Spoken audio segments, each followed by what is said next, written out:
जय हिंद दोस्तों। स्वागत है आपका फिर से एक नई वीडियो में। तो दोस्तों आज हम एसएससी जीडी के लिए मोस्ट इंपोर्टेंट क्वेश्चन सॉल्व करने वाले हैं जो आपके मैथ के होने वाले हैं।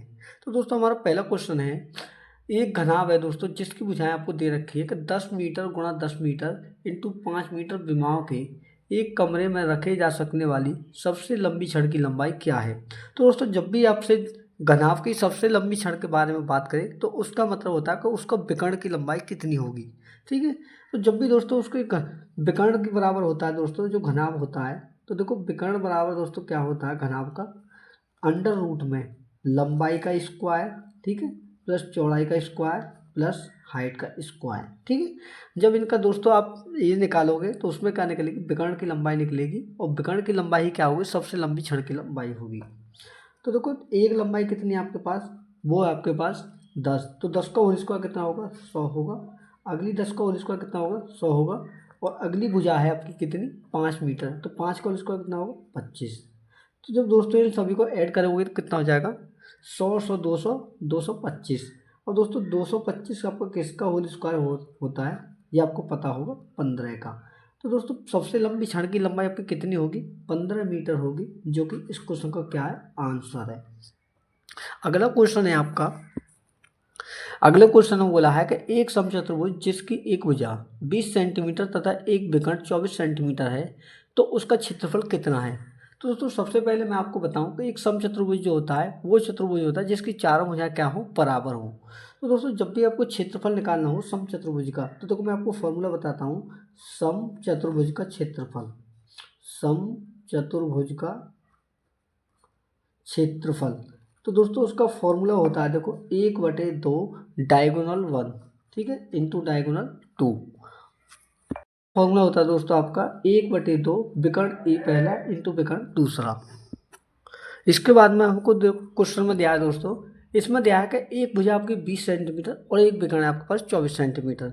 तो देखो सबसे पहले दोस्तों में क्या फाइंड करना होगा कि हमारा दूसरा विकर्ण कितना है, क्योंकि हमारे पास एक विकर्ण है इसमें दिया हुआ है, लेकिन दूसरा हमें क्या करना, फाइंड करना है। तो दूसरे विकर्ण फाइंड करने के लिए आपको करना क्या है, उसके लिए देखो एक फॉर्मूला होता है कि दोनों विकर्ण के स्क्वायर का सम, दोनों विकर्ण के स्क्वायर का सम जो होता है दोस्तों किसके बराबर होता है, भुजा के स्क्वायर के 4 गुने के बराबर होता है। यानी कि भुजा का जो स्क्वायर होता है उसका 4 गुना होता है। तो पहला विकर्ण का स्क्वायर कितना है दोस्तों, पहला विकर्ण है 24, तो 24 का होल स्क्वायर कितना होगा आपका, 576। दूसरा विकर्ण आपको निकालना है, तो बराबर क्या करेंगे, 4 इंटू भुजा कितनी है आपके पास 20 है, तो 20 का होल स्क्वायर कितना होगा, 400। तो सिंपली आप क्या करोगे, यहाँ से निकालोगे दूसरा विकर्ण कितना है, तो देखो d2 स्क्वायर बराबर 4 का गुना 400 में करेंगे तो हो जाएगा 1600, और इस 576 को इधर लाएंगे तो हो जाएगा माइनस का 576। और दोस्तों 1600 में से अगर 576 घटाओगे तो आपका क्या बचेगा, देखो 10 में से 6 घटाए 4, 9 में 7 घटाए 2, और 5 में से 5 घटाए 0 और 1। यानी कि दोस्तों आपका दूसरे विकर्ण क्या आएगा, दूसरे विकर्ण का स्क्वायर 1024। अब 1024 जो होता है किसका और उसका होता है, ये होता है आपका 32 का। तो दूसरा विकर्ण कितना आएगा आपका, 32 मीटर, ठीक है, कितना आएगा 32 सेंटीमीटर। तो अगर दूसरा विकर्ण 32 सेंटीमीटर, पहला 24 सेंटीमीटर, तो आप सीधा क्या निकाल सकते हो, इस फॉर्मूले में रखकर क्षेत्रफल। तो समचतुर्भुज का क्षेत्रफल कैसे निकालोगे, एरिया बराबर 1/2 d1 इंटू d2। तो d1 क्या है, पहला विकर्ण, और d2 क्या है, दूसरा विकर्ण। तो देखो 1/2, पहला विकर्ण कितना 24 इंटू दूसरा विकर्ण है 32। तो सॉल्व करेंगे तो देखो क्या होगा, दो दो से काटेंगे 24 में तो ये कटेगा 12 बार, और 12 का गुना 24 32 में करेंगे तो 12 दूनी 24 का 4 हासिल लगे 2, 12 36 और 2 कितने हो गए 38।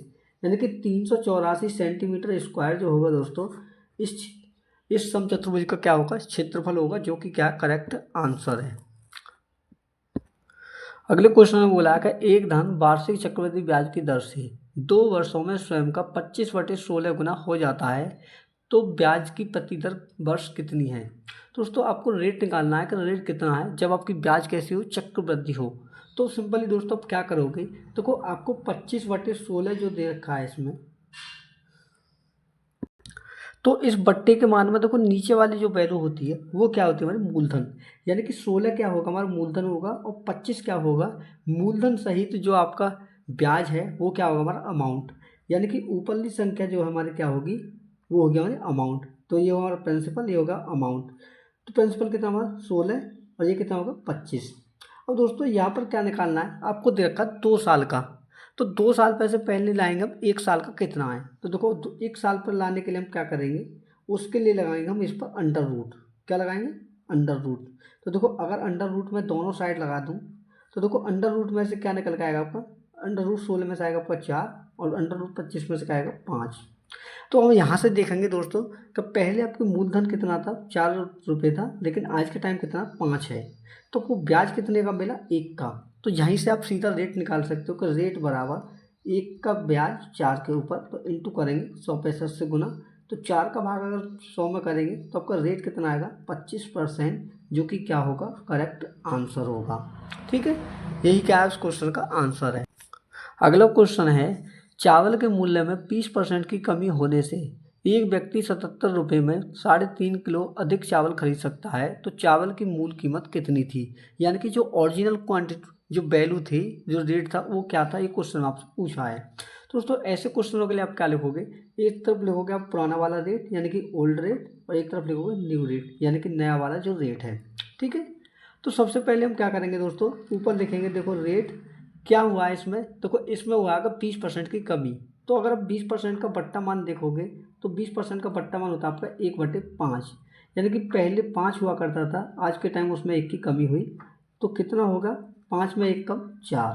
ठीक है, तो ये तो होगा दोस्तों कितना, ये तो होगा आपका रेट का अनुपात। लेकिन अगर आप क्वांटिटी का निकालोगे तो इसके लिए क्या करोगे, इस रेशियो को उल्टा 4:5 कर दोगे। ठीक है, और तो कोई यहाँ से आप ये देखिए कि इनके बीच में डिफरेंस कितने का है, 4 और 5 के बीच में, वो है आपका 1 यूनिट का मान। तो 1 यूनिट का मान दोस्तों क्या दे रखा है आपको, वो दे रखा है 3.5 किलो जो अधिक खरीदता है। क्या है, 3.5 किलो जो अधिक खरीदता है वो आपका 1 यूनिट का मान है। तो देखो 3.5 किलो कर दिया। अब दोस्तों यहाँ से आपको रेट निकालना है, तो देखो रेट जिसका भी निकालना है, इस 3.5 का गुना उस क्वांटिटी में गुना करोगे। अगर नया वाला रेट निकालना है तो 3.5 का गुना 5 में करेंगे, और आपको ओल्ड रेट निकालना है तो 3.5 का गुना करेंगे 4 में। तो 3.5 का गुना अगर आप 4 में करेंगे तो क्या होगा आपका, ये निकल के आएगी क्वांटिटी आपकी, 3.5 दूनी कितने हो गए 7, और 7 दूनी 14, यानी कि कितना आ गया 14 किलो। क्योंकि आज पहले जो खरीदता था दोस्तों, कितना खरीदता था 14 किलो, कितने में, जो आपको दे रखा है। तो आपको ओल्ड रेट निकालना है, तो कैसे निकालोगे, जितना दोस्तों आपको ये 77 रुपये दे रखा है पैसे, ये कितने का मान है, 14 यूनिट का मान। ठीक है, तो जब इसे भाग करोगे तो देखो आपको सीधा रेट निकल के आएगा। देखो 7 दूना 14, 7 से कटा है 11 बार, और 11वां भाग अगर आप 2 का देंगे तो आपका रेट कितना आएगा, 5.5 रुपये पर केजी, जो कि क्या होगा, आपका आंसर होगा। अगले क्वेश्चन में बोला है कि एक राशि ब्रजेश एवं सुरेश में 4:5 के अनुपात में बांटी जानी थी, परंतु 5:6 के अनुपात में बांटी गई। यदि इस प्रकार ब्रजेश को 6 रुपये का लाभ हुआ तो वह राशि क्या थी। तो दोस्तों ऐसे क्वेश्चनों के लिए आप क्या लिखोगे, देखो पहले इनका नाम दर्ज करना होगा।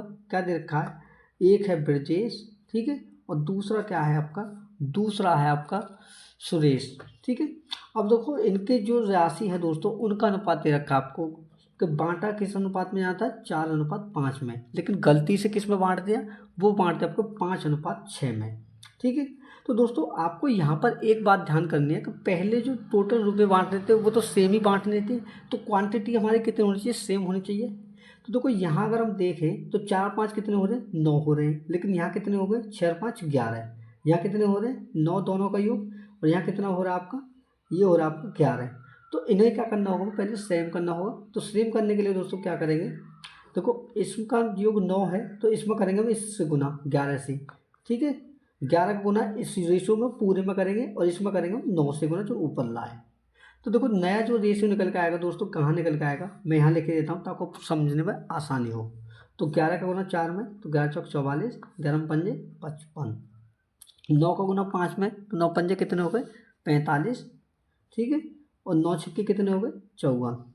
और दोस्तों आगे क्वेश्चन में देखो क्या बोला है, इसमें बोला कि यदि इस प्रकार ब्रजेश को 6 रुपये का लाभ हुआ, तो 6 रुपये का लाभ ब्रजेश को कब हो रहा था, कि जब उसको पहले जो 44 यूनिट दे रहा था और आज के टाइम कितना 45। तो इस 1 यूनिट का मान आपको कितना दे रखा है, देखो इस 1 यूनिट का मान जो डिफरेंस है उसी का मान आपको दे रखा है 6 रुपये।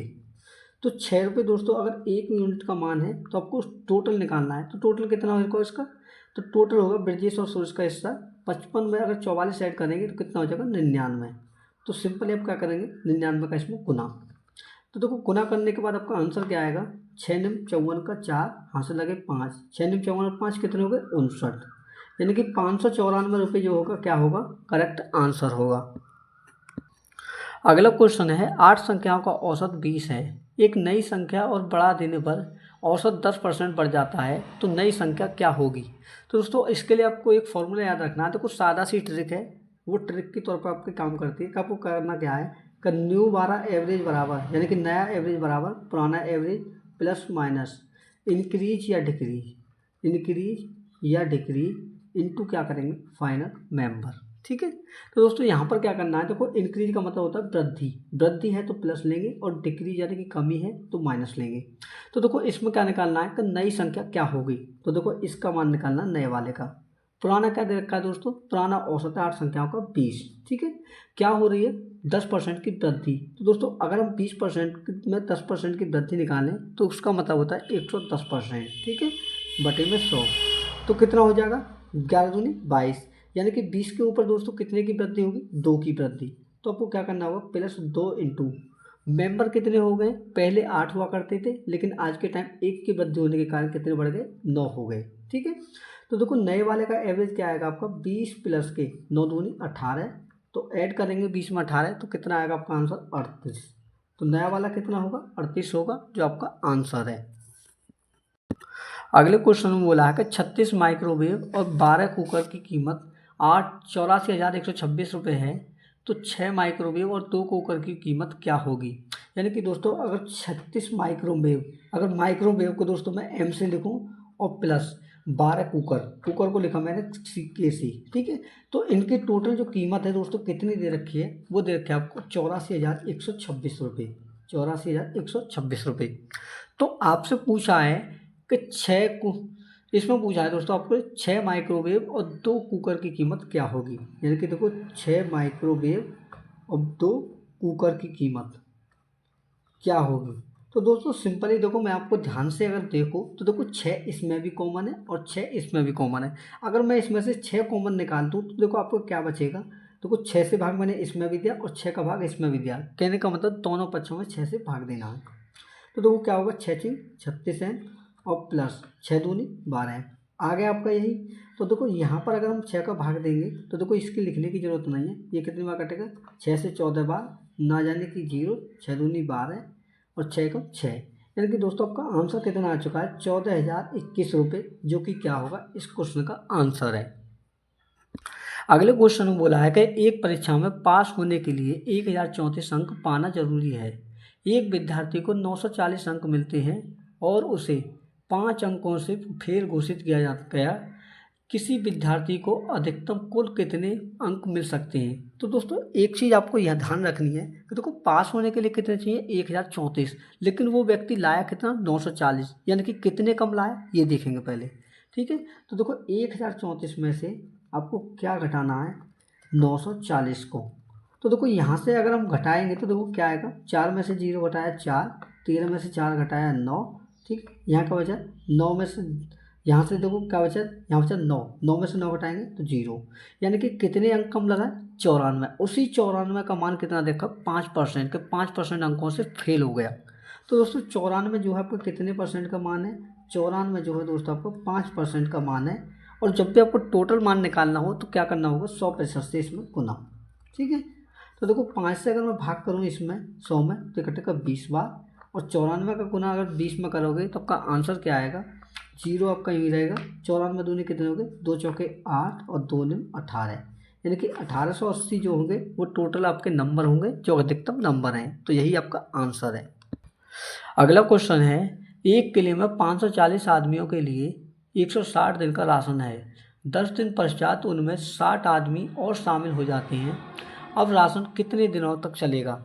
तो दोस्तों आपको यहाँ पर एक चीज़ सोचनी है। देखो 540 आदमियों के लिए कितने के दिन का भोजन था, जब 540 आदमी थे ठीक है, तो उनके लिए भोजन कितने दिन का था, वो था आपका 160 दिन का।